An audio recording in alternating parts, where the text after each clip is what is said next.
Yesterday I shared a story about fishermen, and today I remember another story that I really think that could add tremendous value to you.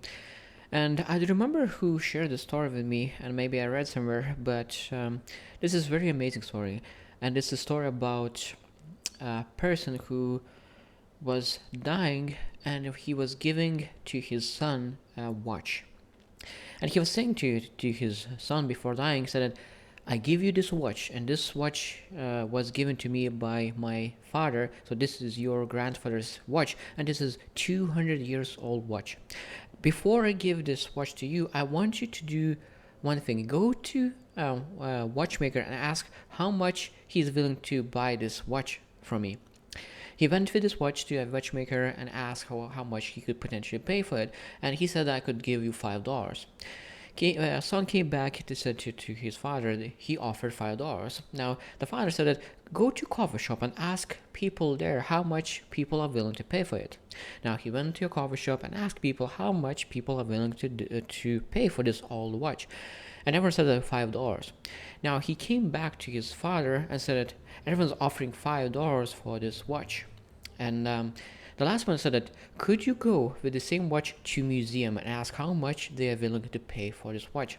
So the son went to the museum and asked how much you are willing to pay for this watch, and museum said we are willing to pay $1 million for this watch because this was 200 years old. So that means that first watchmaker he said $5 because it's too old, and the museum said it's so old that I'm willing to pay $1 million for this unique watch. And when he came back, and son said that museum offered $1 million for this watch, and dad said the profound thing for his son: be very careful where you are, because most people will not value the same way. So you need to find the place where you are most valuable, where people see the value in you.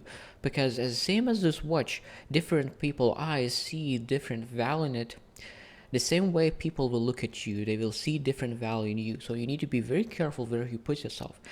And I remember one more story that really represents that. So when we think about flower, when a flower doesn't grow very well, what people most times say that the flower is in the wrong environment. So maybe they're missing sunlight, maybe it's missing water, and they said that you need to transfer that flower to a better environment, and the flower will flourish and will bloom. But that's exactly with people. People are not flourishing and blooming and not performing in the best way a lot of times because they are in a bad environment. And when that means that it's not the flower, not the person is bad. A lot of times it's environment. So that means that we need to remove that person from an environment and put in a better environment, and they will start to flourish. And most of the time that is ownership and responsibility supposed to be done by the person who realizes that this environment is not helping the person, and sometimes you need to get out of this environment to put yourself in a much better environment, association where people are uplifting you, not discouraging you. And really there is so much potential if you realize that association is very important, and the people look at you totally differently. We need to find people who are able to see you as a person valuable, and I think that everything is possible when you have a team around you who encourages you, who believes you, and knows that you can achieve whatever you want.